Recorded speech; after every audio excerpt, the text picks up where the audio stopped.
Hello, I'm Dr. Jesse Kraft, Assistant Curator of American Numismatics at the American Numismatic Society. Today I'm going to be talking about the 1804 dollar, very rare coin. In 1804, the United States Mint in Philadelphia struck 19,570 coins.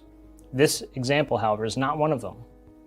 Interestingly, the story of the 1804 dollar doesn't begin until 1832, when a man named Edmund Roberts, a commercial sailor from Portsmouth, New Hampshire, became diplomat for the United States government to the Middle East and Asia. On his ship, the USS Peacock, he made trade deals with various empires in the region, most notably the Omani Empire, Muscat, and Siam. By 1833, he had created the earliest diplomatic relations with this part of the world. How does this relate to the 1804 dollar, however? During these early excursions, Roberts brought gifts with him. However, he wasn't pleased with the gifts. He considered them cheap and was often embarrassed by them. In 1834, the following year, he was tapped to go back to this region, but he demanded that he bring better gifts with him, in particular groups of coins. He wanted to bring coins with him. Now, this request made its way all the way up to the President of the United States, President Jackson at the time, who demanded that the mint make, quote, duplicate specimens of each kind now in use, whether gold, silver, or copper, end quote. And these coins would be taken by Roberts to this part of the world and be given as diplomatic gifts. However, this request confused mint officials. This proved problematic for two denominations of coins, the silver dollar and the $10 gold eagle, as neither of these denominations had been struck in about 30 years. Ironically, to not create an instant rarity by creating a silver dollar dated 1834, mint officials went into their records to find out the last time that they struck coins. And they found out that in 1804, they in fact struck those 19,570 coins. However, what their records didn't tell them was that all of those coins were most likely dated 1803. On October 1st, 1835, Saeed bin Sultan of Muscat and Oman became the first person to own an 1804 dollar. In April 1836, King Rama III of Siam famously received his set, although 2 months later, in June, unfortunately, Roberts died of dysentery in Macau. All of these coins struck in 1834 and 1835 are now known as Class I 1804 dollars. However, the story doesn't end there. By this time, numismatists in the United States had no idea that 1804 dollars had been struck. This was true until 1842, when assayers at the U.S. Mint, Jacob R. Eckfeldt and William Dubois, published a manual of gold and silver coins of all nations. This book included a pantograph reproduction of the 1804 dollar. On May 9, 1843, Matthew Stickney famously traveled to the United States Mint to trade an immune Columbia coin in gold for an 1804 dollar. By the late 1850s, the United States was experiencing a surge in coin collecting. By this time, the Mint had run out of 1804 dollars, but there was a supply of interested buyers. They quickly began to strike more.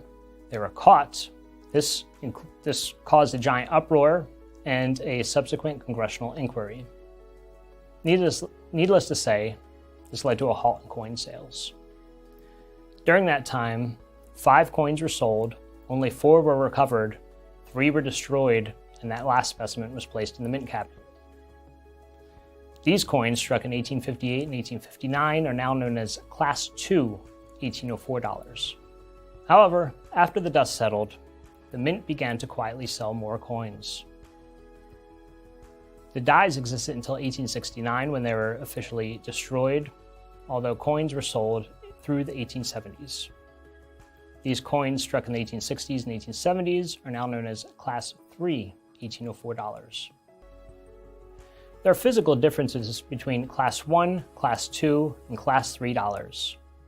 The difference between Class I and Class II and III dollars are on the reverse. For Class I dollars, the gap between the words states and of in the inscription United States of America is quite narrow.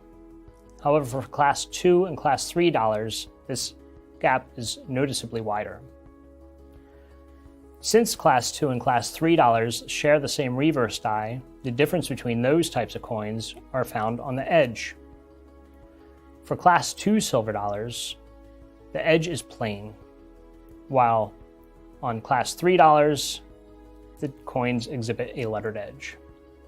Since 1804 dollars have been popular for so long, many counterfeit coins exist. In fact, there are more counterfeits than genuine coins. And there are two main methods that people used to counterfeit 1804 dollars.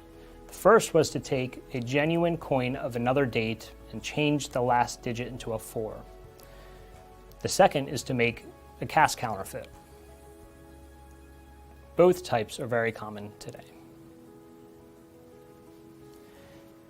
The A&S specimen of the 1804 dollar was unknown until 1893, when W. Julius Dreyfus of Alexandria, Virginia, purchased it for $100 from the son of a freed slave who claimed to have owned the coin for 40-plus years. Dreyfus, in turn, sold the coin to Isaac Rosenthal, a Philadelphia scrap iron dealer, to settle a $500 debt. The following year, Rosenthal sold the coin to Colonel James W. Ellsworth. By this time, the coin came with a letter of authenticity from Chief Engraver Charles Barber and Mint Cabinet Curator R.A. McClure.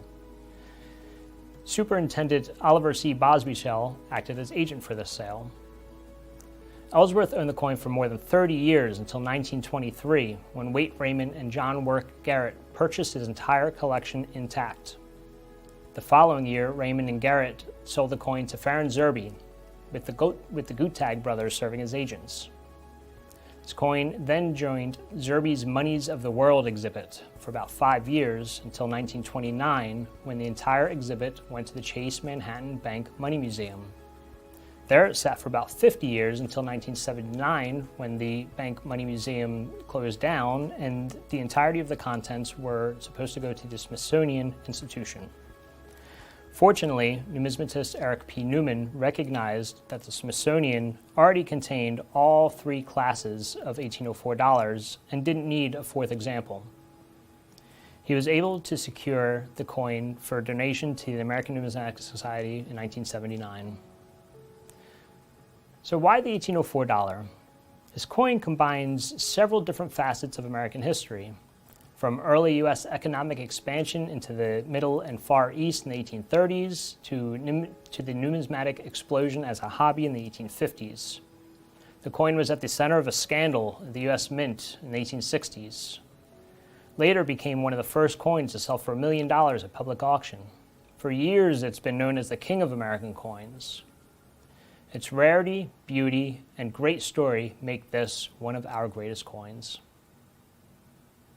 This lecture has been made available to you courtesy of the American Numismatic Society. Since 1858, the A&S has supported research and education in numismatics and the history of money. With a collection of over 800,000 objects, an extensive library, a dynamic publishing arm, and ever-improving online research resources, we have become one of the largest numismatic institutions in the world. If you wish to support the A&S and the work we do, you can join as a member and become a part of this historic community. Go to numismatics.org/membership to see options and prices.